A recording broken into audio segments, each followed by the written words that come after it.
Greetings, this is Miss Jackson. I'm going to cover the Lesson 16 homework practice that was sent home. Lesson 16 is going to give us a couple more chances to work on the distributive property of multiplication.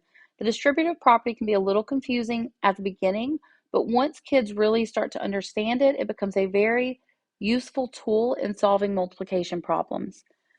When adults start to understand it, it becomes a useful tool. And so many adults, once they see this and figure out what it is, kind of think, why didn't somebody teach me this earlier? So let's review this again. Problem 1 says label the array, then fill in the blanks below to make true number sentences.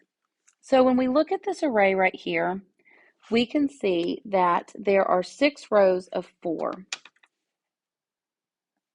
They've taken those 6 rows though, and they have broken a chunk off, and they've created 2 different arrays now.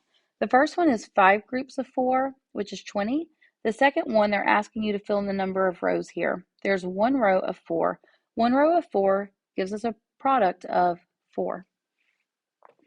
Over here on the side, they have kind of broken this down a little bit more. They're saying 6 rows of 4 equals 5 rows of 4 plus 1 row of 4. That's going to equal 20, because 5 times 4 is 20, plus 4. If we add 20 and 4 together, we get 24. Therefore, 6 times 4 all the way up here must be 24. Part B is showing us an array. This array has 1, 2, 3, 4, 5, 6, 7, 8 total rows. That's where this comes from, 8 groups of 4. Again, they've broken this or decomposed this into 2 different arrays. The first one is showing us 5 groups of 4, which we know the product of that is 20. The second one is showing us 1, 2, 3 groups of 4, which is 12. Over here in this section, we have 8 rows of 4 equals 5 rows of 4 plus 3 rows of 4. 5 rows of 4 is 20. 3 rows of 4 is 12. Our total is 32. Okay, that's it for this.